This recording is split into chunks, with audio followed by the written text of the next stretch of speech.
Olá pessoal, tudo bem? Eu espero que você esteja bem, seja bem-vindo ao canal Gnóstico. Se você não é inscrito, se inscreva, toque o sininho de notificação, deixe seu like, compartilhe os vídeos, divulgue o canal, comente, porque ajuda a gente bastante. E se você quiser ser um financiador dessa obra, meu amigo, eu quero agradecer. Quero, ok? E você pode ajudar, eu estou fazendo aí uma campanha para que 30 membros se dediquem por mês a ajudar com R$ 3 ou R$ 5, de 3 a R$ 5, ok?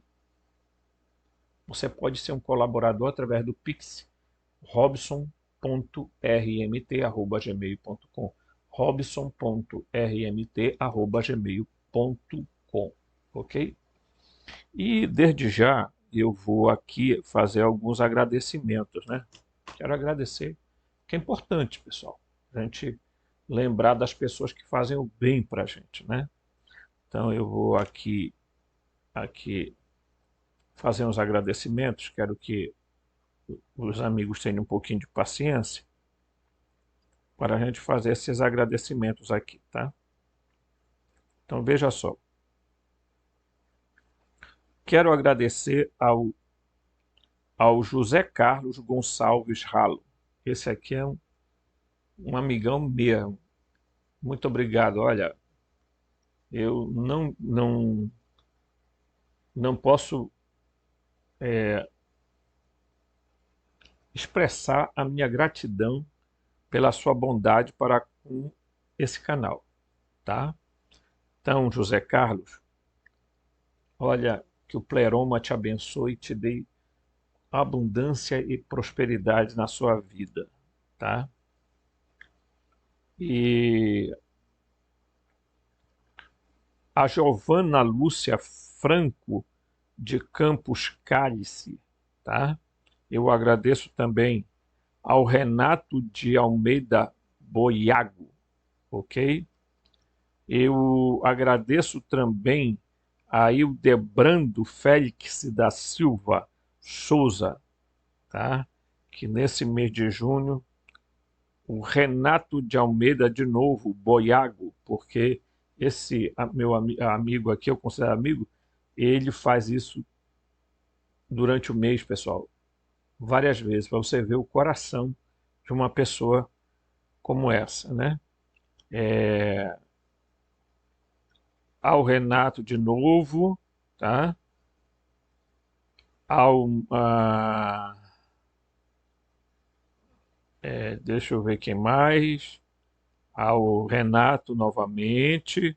Você vê o Renato aqui, ó, tá? Ao Renato novamente. Ao Danilo José Silva Gomes, tá? Ao Renato novamente. Alexander do Espírito Santo. Agradeço também você, Alexandro. Jandel Oliveira Lacerda, tá?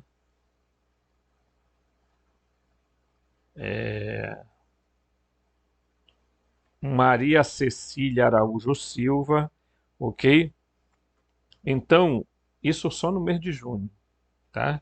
Você vê que tem irmãos aqui que fazem quase que semanalmente oferta para o grupo, para o canal, tá? E a minha gratidão a vocês, tá? Gratidão a vocês porque vocês não estão fazendo em vão.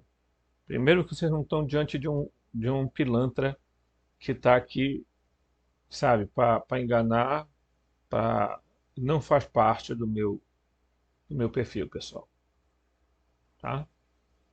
Tem muitos defeitos, mas nunca fui mau caráter. Minha família, minha mãe nos educou com muita serenidade, com muita tranquilidade. Nós fomos sempre bem orientados nisso, tá?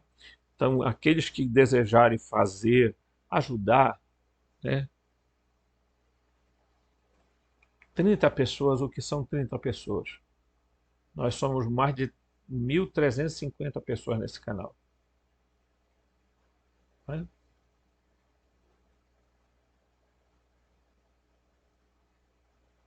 É, é difícil a gente até dizer assim, uma pessoa acorda durante o mês não dizer assim, eu não tenho R$ 1. É meio tenso, né? Pode até acontecer, mas eu acho muito difícil. Mas cada um sabe o coração que tem, né? Certo? Muito bem. É, nós estamos falando, né, sobre a figura, sobre toda essa nossa reflexão do tema, que é deuses e homens, quem são eles, quem somos nós. Porque, veja,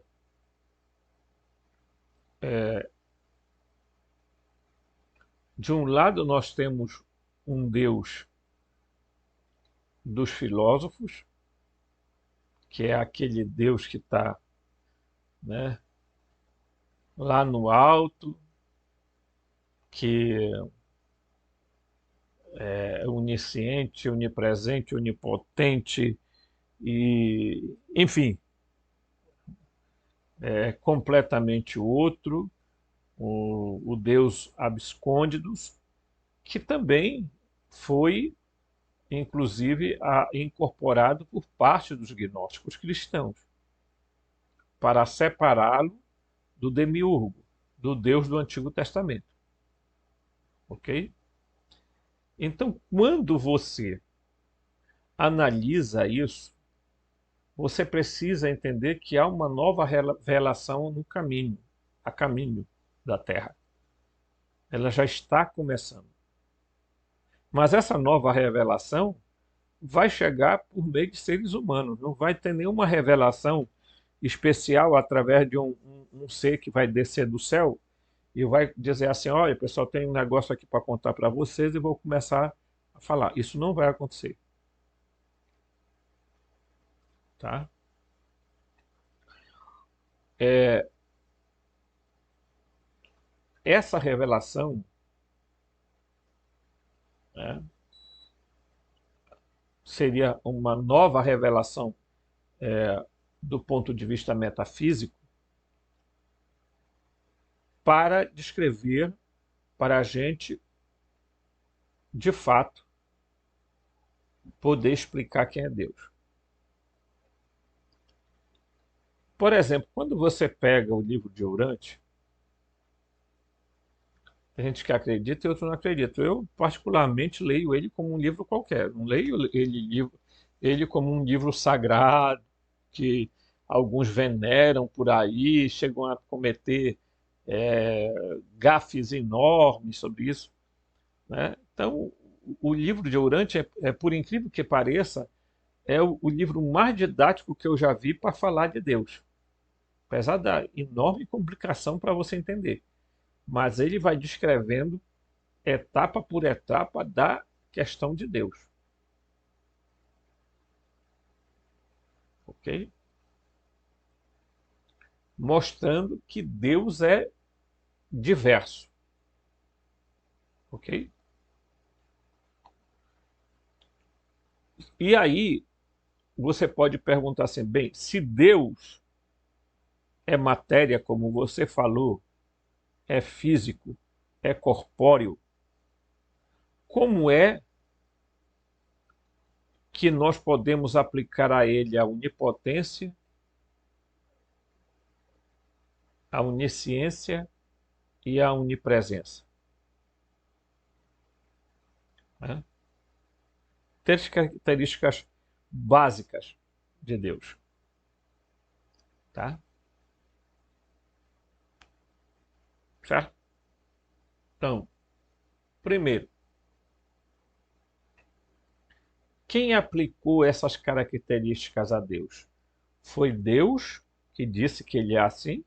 Ou foram os seres humanos que disseram que ele era assim?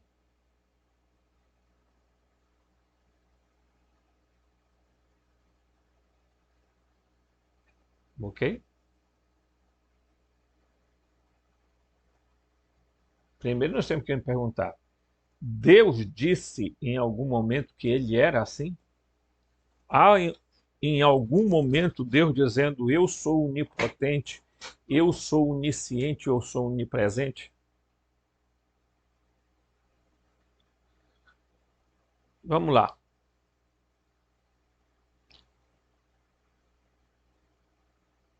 Deus é onisciente como? Como é que pode um ser que tem corporeidade, é físico, é matéria, ele está em todo lugar ao mesmo tempo? Como a nova revelação vai explicar isso?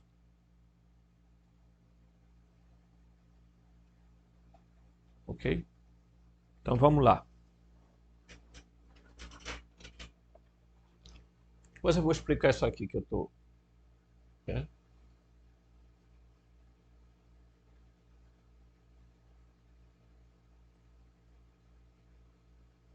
Os meus informantes, eles dizem que Deus, ele é onisciente por causa dos circuitos vitais que estão presentes em todos os seres humanos e em toda parte. Não estamos falando do demiurgo, preste bem atenção. Independente deste universo ter sido criado por um ser demente, e eu não vou entrar de novo na mesma história, a onisciência desse ser, que tem corpo, matéria, é físico, é material e é corporal, se dá através dos circuitos vitais espalhados por todo espaço-tempo. Tá?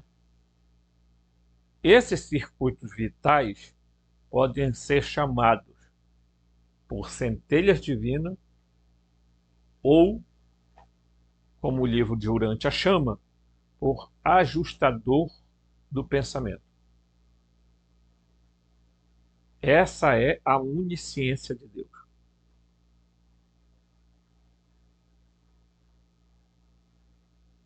Ok?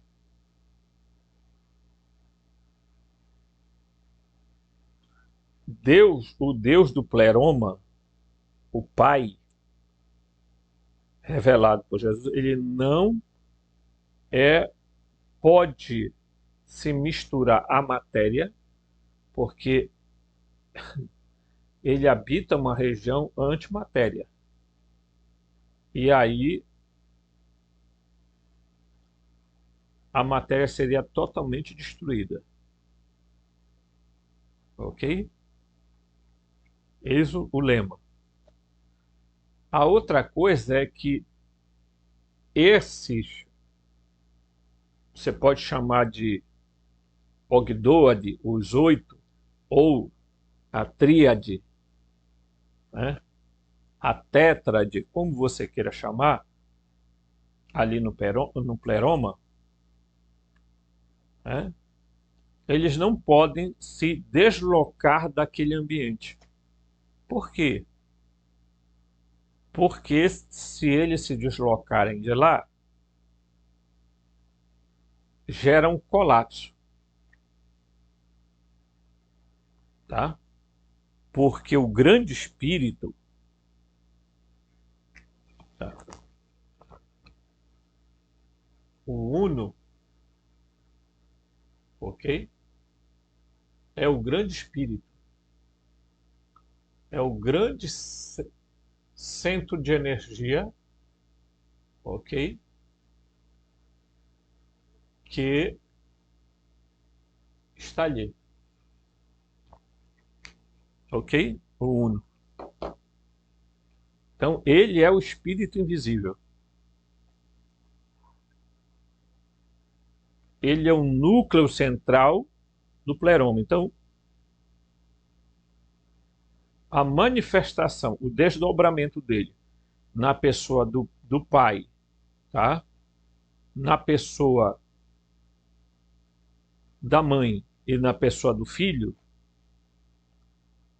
e eu sempre coloco na pessoa da filha, porque existe isso, isso é uma revelação que ainda vai chegar a muitas pessoas. O que é que ocorre? Esses não podem se deslocar.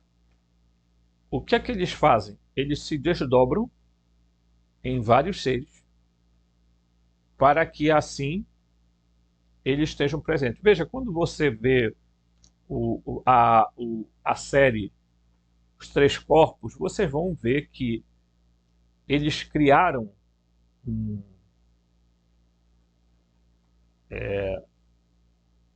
um- um elemento que me esqueceu, me fugiu do nome agora, né?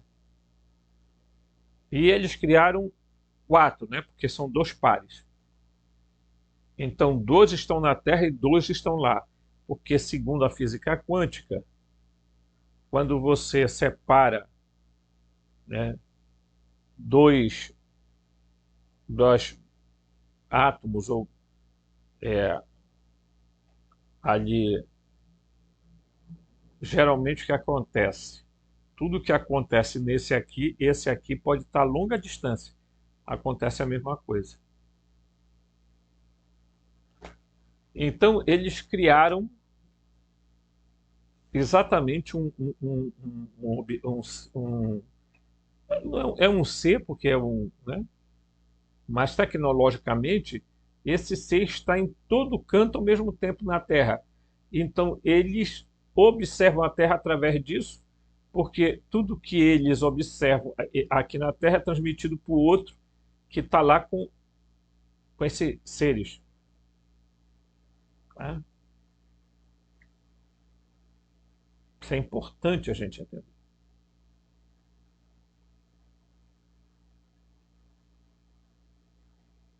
Tá? Então, é,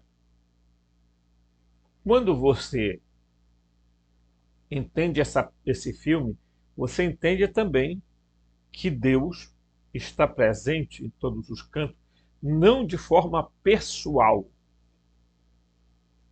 mas de forma que esses circuitos vitais estão em todos os cantos e conseguem serem a onisciência de Deus. Tá? A onisciência de Deus. A onipotência de Deus está no fato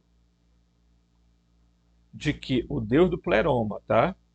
Sempre que eu falar aqui de Deus, estou falando do Deus do pleroma, não do demiurgo. O Deus do pleroma, ele é onipotente à medida que, todo-poderoso, à medida que ele, tá, controla mesmo e é capaz de fazer tudo, porque nele está toda a substância, toda a potência, todo ato, toda a forma, ok?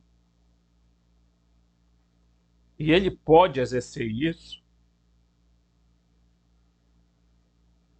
mesmo em um universo que não foi criado por ele.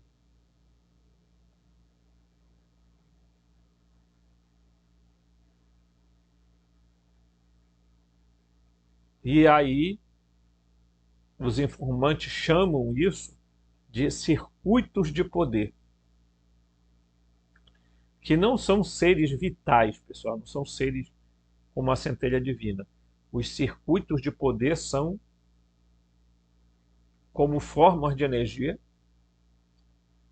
que podem percorrer caminhos, produzir acontecimentos. Essa é a onipotência. Onisciência, onipotência, não é? e onipresença. A onipresença de Deus está exatamente nos circuitos presenciais através das centelhas divinas. Porque Deus está em todos os humanos. Agora, a pergunta é, todos os humanos estão em Deus? Aí é outra conversa. Deus está contido em mim, mas eu estou contido em Deus? Aí voltamos para um fato importante. Porque toda a compreensão que nós quisermos ter de Deus, do Pai, nós precisamos olhar para o Joshua, tá? O nosso grande Aion. Três aspectos de Jesus são muito importantes para a gente entender. O primeiro aspecto é o Joshua enquanto rabino. Esse, que é chamado Jesus histórico, não se tem muito dados sobre ele. Tá? Mas por que ele não existiu? Não, porque apagaram. Creia nisso que eu estou lhe falando. Vai haver tanta revelação futuramente através de documentos sobre Jesus que as pessoas vão se assustar. Tá? Então, o Jesus histórico, hoje, existem apenas fragmentos. Certo? Que é aquele que é o rabi. O rabino Jesus, que ensinava, que falava com as pessoas. Ok? Depois apareceu o Jesus teológico, que é o Cristo. Tá? Esse é o Jesus da igreja, que a igreja criou para que sustentar algumas... Né? E os gnósticos, não todos, mas Valentim, chamava Jesus de o Jesus aeônico. Então Jesus era um aeon. Um aeon que habitava o pleroma. Por que ele habitava o pleroma? Porque ele é a emanação, né, do autogênese, do Logos, do Cristo, do Soter, tá? E aí vem Jesus como essa manifestação. E isso aqui atrás, que eu tento mostrar aqui, ó, o Joshua aeônico, que se junta ao Joshua humano que está no seio de Maria. Ali há uma fusão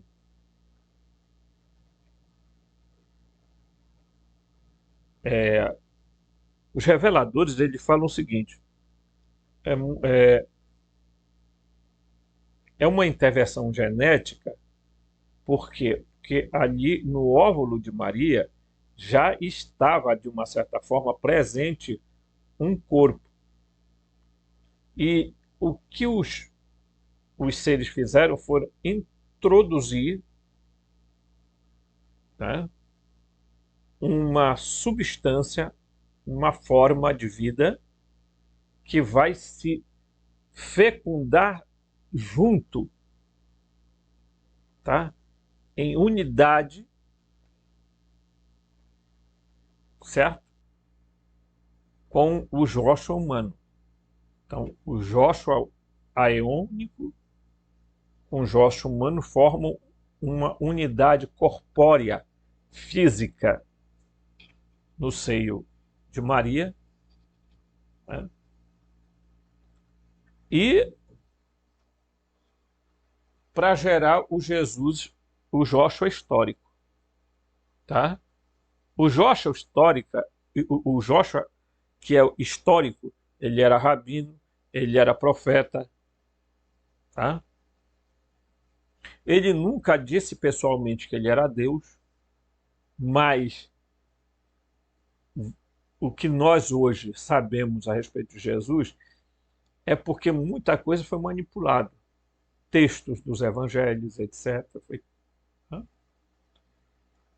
Então, por exemplo, essa declaração de Tomé, meu Senhor e meu Deus, que significa meu Adon e meu Elohim, ok? Se dá no Evangelho de João. E quando o Evangelho de João, lá no prólogo, diz e o Verbo,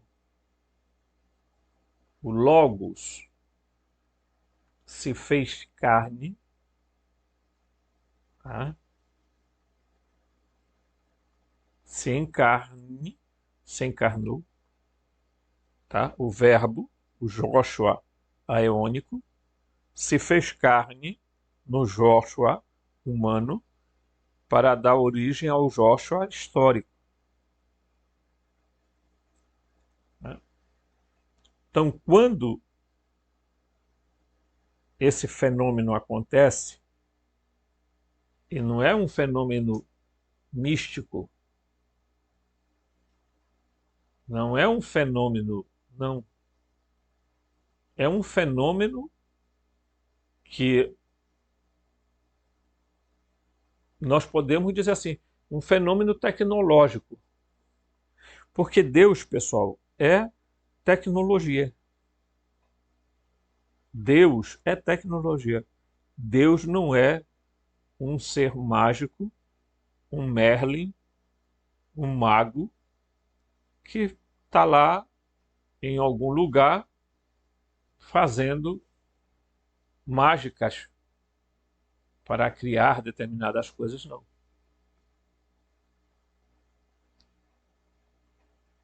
Né? Então, quando a inseminação artificial de Maria é feita, no seio de Maria já há uma, diremos assim, um princípio vital humano que se une ao princípio vital aeônico para nascer um ser histórico.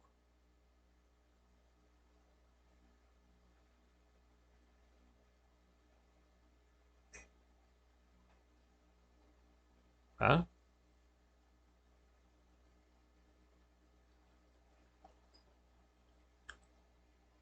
Quando você não compreende isso e não entende que Jesus veio explicar Deus e veio revelar Deus para as pessoas e dizer, olha, Deus é perfeitamente compreensível porque Ele é Pai, Ele é extremamente bondoso, e aqui tem um texto que eu discordo profundamente, porque o camarada, eu até entendo, né? Porque o camarada, do jeito que ele está falando, que é assim, você sabe o que me dá uma agonia? É as pessoas quererem comparar Jesus com Buda, com Krishna, com não sei quem. É tentar equiparar, sabe, Jesus com essas figuras. O que é completamente absurdo.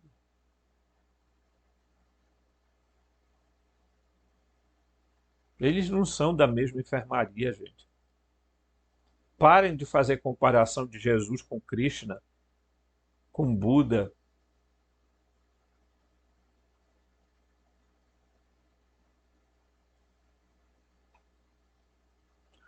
Ah, mas Jesus ensinou coisas que o Buda ensinava, que não sei o que. Sim, Pelo amor de Deus, se você sair, alguém está ensinando alguma coisa e por causa disso você vai dizer que são parecidos porque falam a mesma coisa, eu acho que há algumas coisas assim muito temerárias que alguns escritores começam a produzir baseado em coisas que eles, sabe, estão pegando de uma outra cultura, né? Vou aqui mostrar algo para vocês, né? Ele diz assim, tá? Não importa para onde você olhe, uma nuvem de confusão paira sobre a mensagem de Jesus, tá? Para superar isso, temos que ser específicos sobre quem nos referimos quando nos referimos a Jesus. Um Jesus é histórico e não sabemos quase nada sobre ele. Quase nada. Mas não é nada. Tá? O outro Jesus é aquele apropriado pelo cristianismo.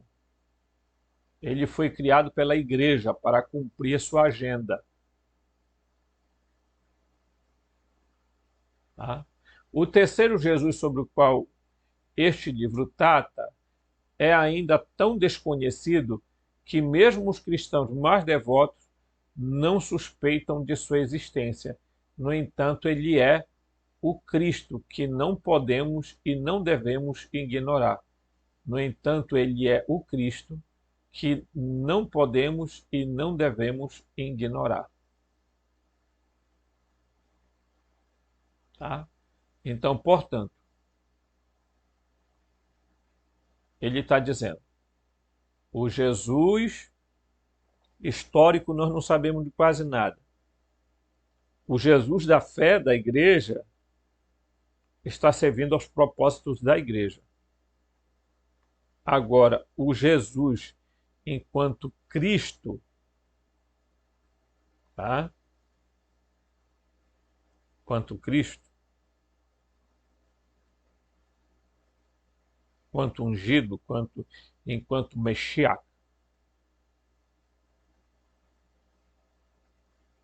certo? Enquanto ungido, esse nós podemos falar a respeito. Porque o Cristo, né, dos evangelhos canônicos nada mais é do que o Jesus aeônico dos gnósticos.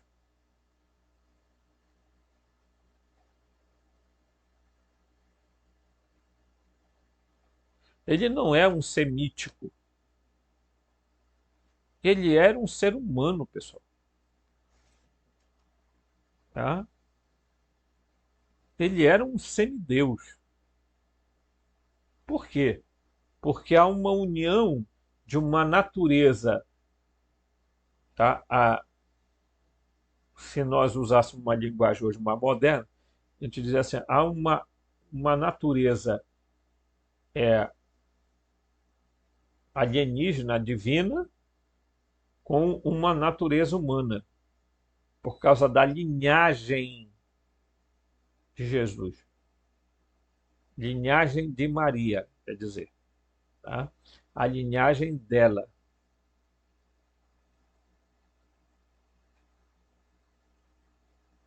Correto? Porque quando o Yaldabaoth, o Enlil, o Javé, diz assim, olha, para a serpente, eu vou pôr inimizade entre ti e a mulher, entre a tua linhagem, a linhagem da serpente, e a linhagem dela.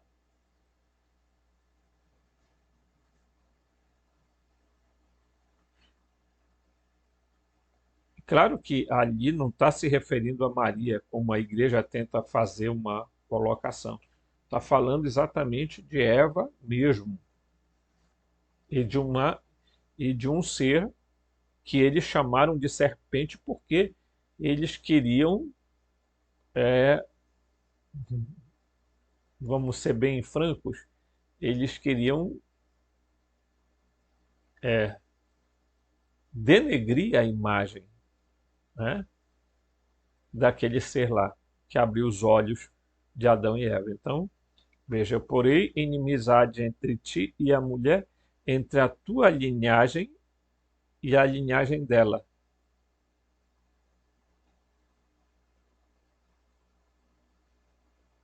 Ok? Então, Jesus tinha que vir através de uma linhagem compatível com ele. Ora, você pode dizer, bem, mas a igreja inventou aquela história de Maria concebida sem pecado original. Também acredito.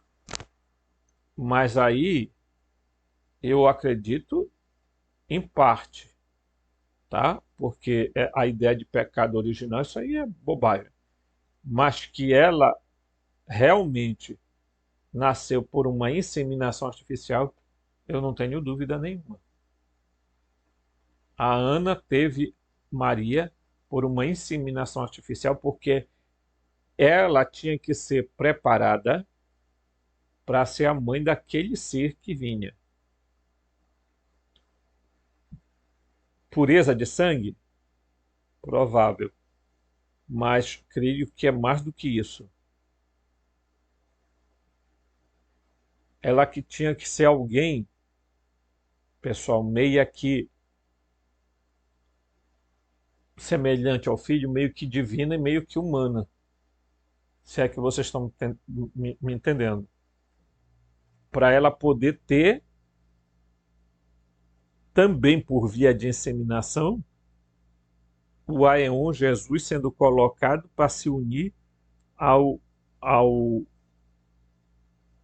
ao Jesus humano que já estava ali na barriga dela, porque não haveria como de outra forma.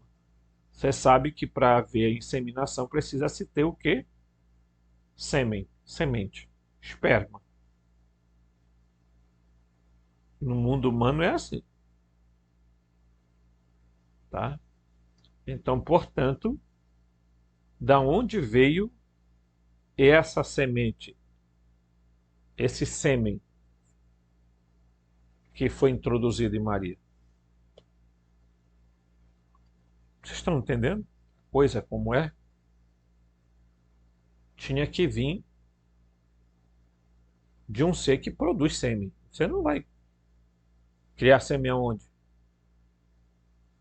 Se o ser não pode. Né?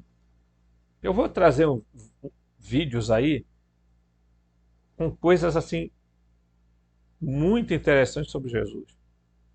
E as pessoas vão aprender a amar Jesus de fato como ele é. Né?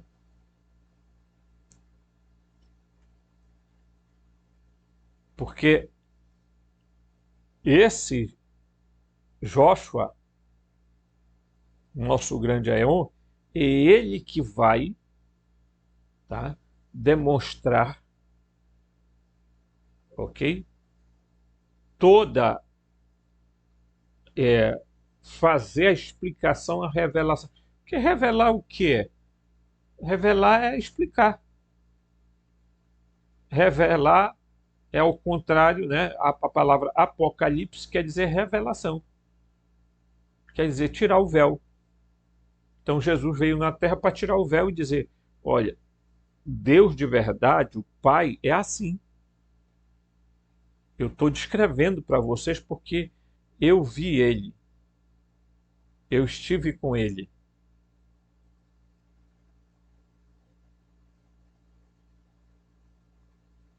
Você entende?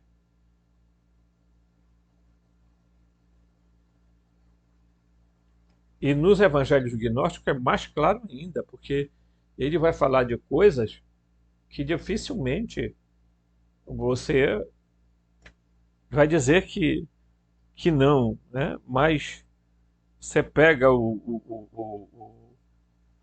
Evangelho de João, né? Não sei nem por onde eu botei esse coisa que eu sempre mostro para vocês aqui, né?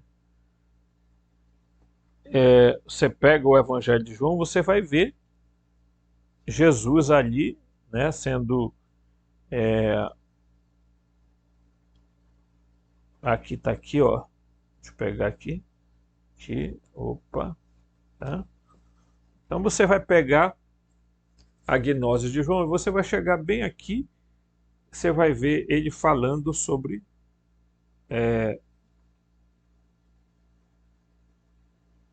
a história todinha. Ele vai explicar, por exemplo, uma das coisas que ele vai explicar é sobre o Uno. Vem aqui, ó. Ó, olha aqui, ó. Tá vendo? O Uno. Ele vai explicar, dar toda explicação, né? Ele vai dizer, a mônada é a unidade acima da qual não há nada. É aquele que existe como verdadeiro Deus Pai, como verdadeiro Deus e Pai do todo.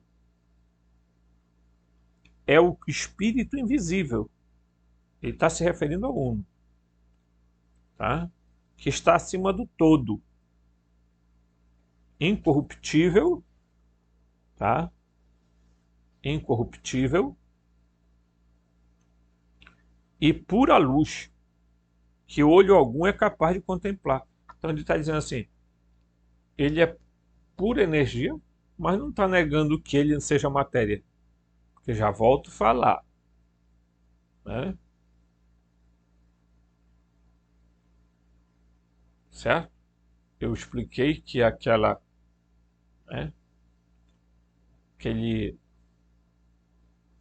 o que o Einstein colocou, né, quando o escritor fala a equivalência entre massa, certo?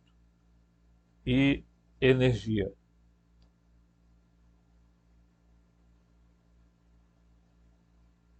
Ok? Então, ao falar de algo que é pura luz, ele não está dizendo que esse ser é um ser etéreo. Porque esse é o grande problema das pessoas. É pegarem as explicações de um evangelho e jogarem para o mundo, sabe, daquela coisa assim, longínqua, né? E Jesus vai falar sobre a mãe, a Barbelô, sobre os quatro luminares, sobre o autogênese. Ele vai explicar tudo na gnose de João. Né? Então, se você quiser encontrar Deus sem Jesus, é quase que impossível, porque se você olhar para ele, quem me vê, vê o Pai. Gente, ninguém sai por aí dizendo isso.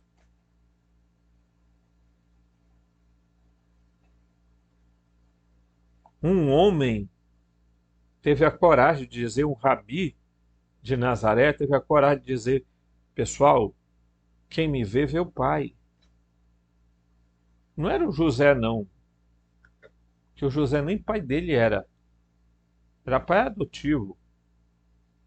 E ele tinha outros irmãos adotivos que Maria adotou, porque José já tinha uma idade avançada quando se juntou com Maria, tá? E José morre muito antes, né, de todo o ministério de Jesus, ok? Então ele não estava falando de José, quem me vê, vê o Pai. Não. Ele estava falando deste ser extremamente íntimo, do qual ele chamava de Pai, né? Aí quando você pega esse texto aqui, você vê aqui, olha, o primeiro Jesus foi um rabino. O primeiro Jesus é o Jesus histórico, que vagou pelas costas do norte da Galileia há muitos séculos. Este Jesus ainda aparece perto o suficiente para ser tocado. Ele aparece em nossa mente vestido de roupas caseiras, com com um halo de glória. Ele era gentil, sereno, pacífico, amoroso e ainda assim era guardião dos mistérios profundos. Este Jesus histórico foi perdido, porém varrido pela história. Ele ainda permanece como um fantasma, uma projeção de todas as qualidades e ideias que desejamos em nós mesmos, mas que tão dolorosamente nos faltam. Porque não poderia haver uma pessoa que fosse perfeitamente amorosa, perfeitamente compassiva e perfeitamente humilde. Por que não poderia haver? Pode haver se chamarmos de Jesus e o transportarmos por uma época de milhares de anos atrás. Se você mora no Oriente, o nome pode ser Buda, mas o homem é igualmente mítico, igualmente uma projeção da nossa própria falta. O primeiro Jesus é pouco consistente, com uma leitura mais atenta dos evangelhos mostrará. Se Jesus estava perfeitamente pacífico, por que ele declarou: não suponham que vim trazer paz à terra, mas não vim trazer paz, mas a espada. Então ele está olhando, veja que o escritor, ele está analisando aqui a figura do Jesus histórico. Mas ele vai fazer comparação de Jesus enquanto Cristo, não sei se eu duvido muito que ele tenha falado sobre o Jesus gnóstico, mas a gente percebe que ele comete um equívoco. Porque, veja, fazer comparações e equivalências entre Jesus e Buda, Jesus e Krishna, Jesus e não sei quem mais, Jesus e Gandhi, Jesus não sei o que, não tem absolutamente nada a ver. A gente lamenta porque é mais um escritor de física quântica que começa a achar que, bem, dá para a gente explicar Jesus, né? E dá. Mas se você juntar os pedaços, se você pegar os evangelhos, somente os evangelhos canônicos, você ficará preso, retido às manipulações que foram feitas. Se você pega os evangelhos gnósticos e apócrifos e começa a juntar as partes, você verá que há um Jesus, sim, histórico, um Jesus que dá fé, porque claro que dá fé. Por que dá fé? Porque há hoje muita gente dizendo que Jesus foi uma invenção desse pessoal lá da Galileia. Eles inventaram. Quando não, eles dizem que Roma inventou Jesus. Hoje há uma campanha quase que no meio dos escritores para desqualificar Jesus. Volto a dizer, em muitas lojas maçônicas, Platão é muito mais aplaudido do que Jesus.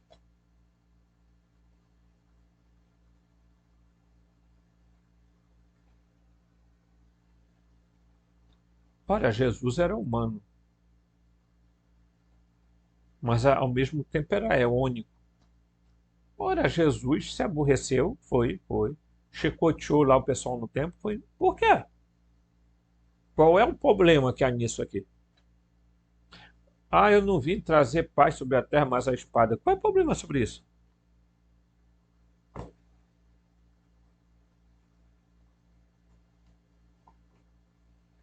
Quer dizer, o que a gente analisa? Que quando se quer desqualificar algo, você começa a desqualificar. Eu tenho certeza que esse escritor ele não foi nas fontes gnósticas. Eu estou por ver, né? Por quê? Porque quando as pessoas querem desqualificar, elas arrumam qualquer pretexto, seja dos apócrifos, seja dos evangelhos gnósticos, eles vão dizer que Jesus não existiu, que Jesus é uma invenção, que Jesus é uma teoria, um semítico, ou então que Jesus realmente foi um ser histórico, mas que não era nada de Deus, nada de divino, mas que o pessoal projetaram nele lá e criaram.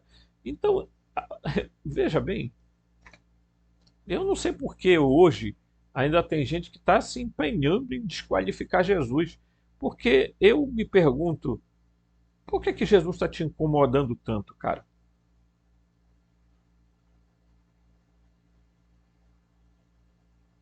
Hum? Se Jesus não existiu, para que que você está se preocupando em desqualificar ele?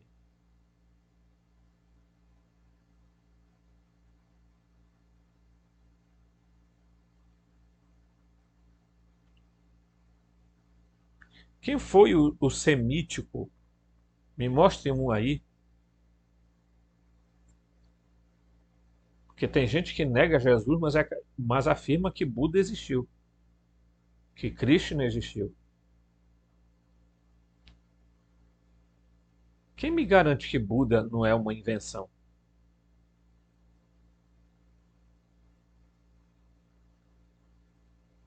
Por que Buda existiria e seria esse ser tão divino que conseguiu a iluminação, que conseguiu sabe, a- aquele estágio de deificação tão maravilhoso? E Jesus não.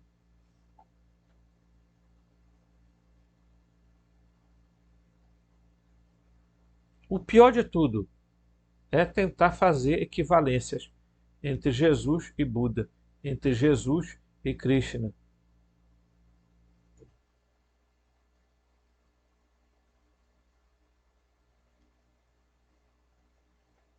Então, vejam, quando você entra dentro do mundo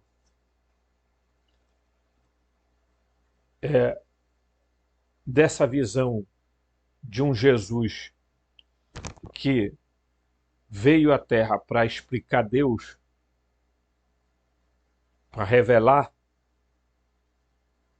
por isso ele era um professor, ele era um mestre, que a função dele o que era? Ele veio ensinar as pessoas, ok? Por isso ele é chamado de Rabi, Rabuni, né? Ele foi um profeta no seu tempo, sim. Profeta não quer dizer o cara que fica falando de acontecimentos do futuro que vai acontecer. Profeta queria dizer alguém que fala por Deus. Hum?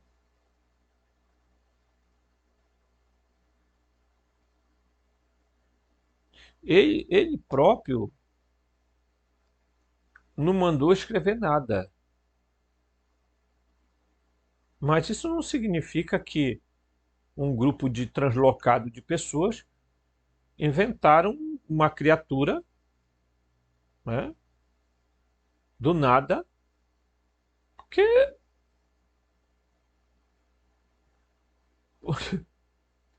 cara, às vezes eu fico assim, tudo bem, você dizer que houve manipulação do Antigo Testamento, do Novo Testamento, tudo bem, houve mesmo.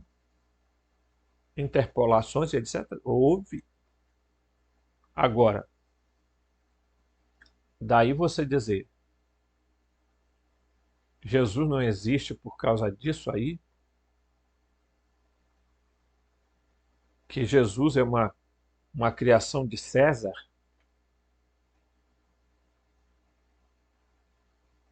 eu acho que é um pouco assim entrar na noia da raça eleita que exatamente quer negar Jesus,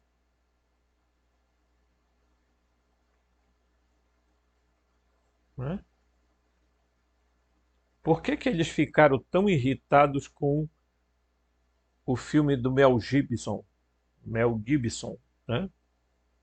Sobre Jesus? Lembram? As comunidades israelitas quase no mundo todo fizeram críticas a Mel Gibson por ele ter feito aquele filme. Por quê? Por causa do filme? Não, por causa da, da violência com que Jesus aparece no filme, né? Da forma como espancaram Jesus. Qual era o medo deles? É que esse filme despertasse o tão afamado antissemitismo, que é só o que eles sabem falar, antissemita. Então, o filme do Mel Gibson era antissemita. Primeira pergunta: quem estava batendo em Jesus, chicoteando Jesus, não eram os romanos? Mas no filme a gente vê que estavam lá, né, os fariseus, né, rindo, comemorando, né? E um dado interessante é que na Páscoa do Antigo Testamento se pegavam dois cabritos, tá? Tinha que ser um cabrito perfeito, porque era a oblação que ia ser feita para o Javé, certo? A oblação.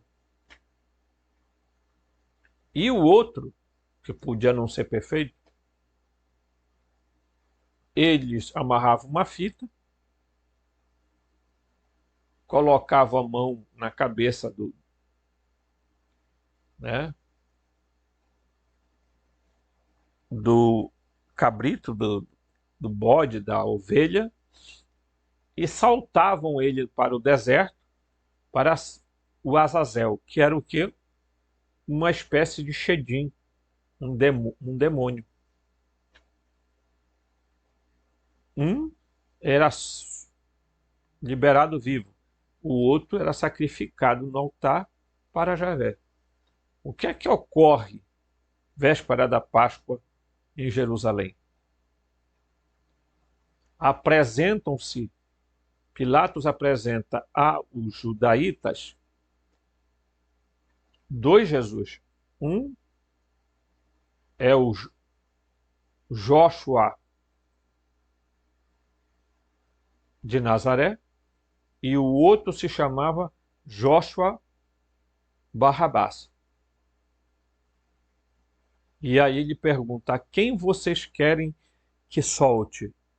Jesus, que se diz o rei dos judeus, ou Barrabás? Quer dizer, quem vocês vão liberar para Azazel? O Jesus de Nazaré ou o Jesus Barrabás? O que é que acontece? Eles gritam: Barrabás, Barrabás. E Jesus, crucifique-o, crucifique-o, crucifique-o. Então Jesus era a ovelha que serviria de oblação para Javé. Javé queria o sangue de Jesus.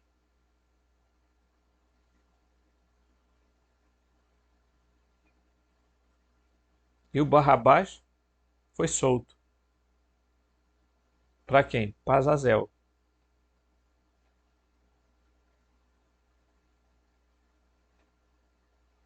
Onde Jesus morreu? No Monte Moriá. Falam lá no Monte do Calvário, né? Mas não foi não. Foi no Monte Moriá de frente para Jerusalém. O Monte Moriá está bem à frente de Jerusalém. de frente para o templo, por sinal. E o Monte Moriá foi aonde que Abraão foi sacrificar o seu filho Isaque. Mas aí disseram, não, não sacrifica não, né? Mas não foi o Javé que impediu isso. Quem impediu foi o Adão, né? O Senhor que impediu. Javé, não, por Javé ele tinha metido de ataca no filho e queimado. E Jesus é sacrificado exatamente ali. Mas quiseram desviar o foco e botaram para o Monte da Caveira. Que Calvário é isso. Monte era chamado de Gólgota também. Monte da Caveira. Então, se nós, gnósticos, entendemos que Jesus é o grande Éon,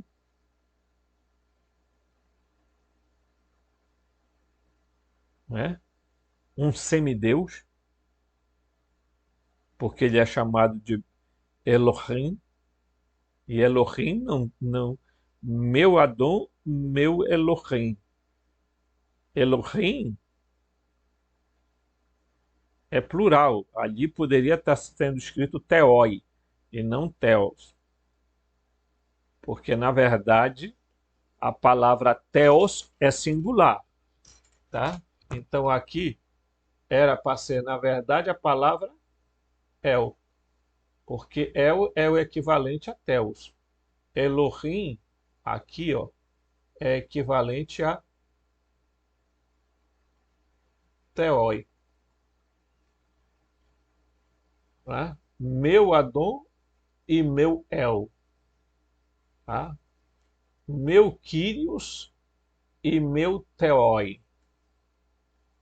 Mas aí ficaria meu Senhor e meus deuses.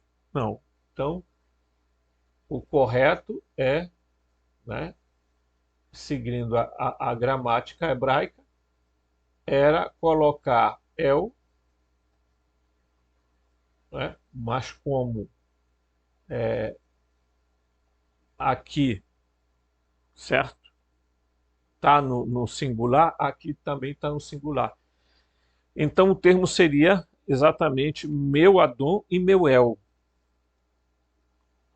né? Seria o mais adequado. Mas a tradução é meu Adão e meu Elohim, por causa da palavra anterior que está no singular.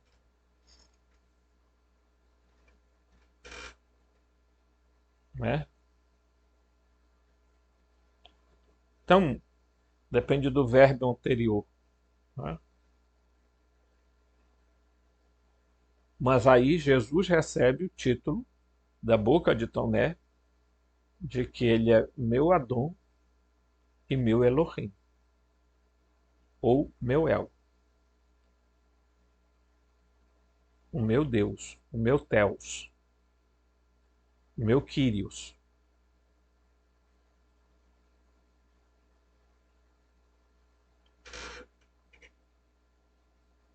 Investigar e explicar Deus, o Pai, sem a figura de Jesus, é um completo desperdício de tempo. Ok? Mas nós temos muito ainda para estudar. Até o próximo vídeo.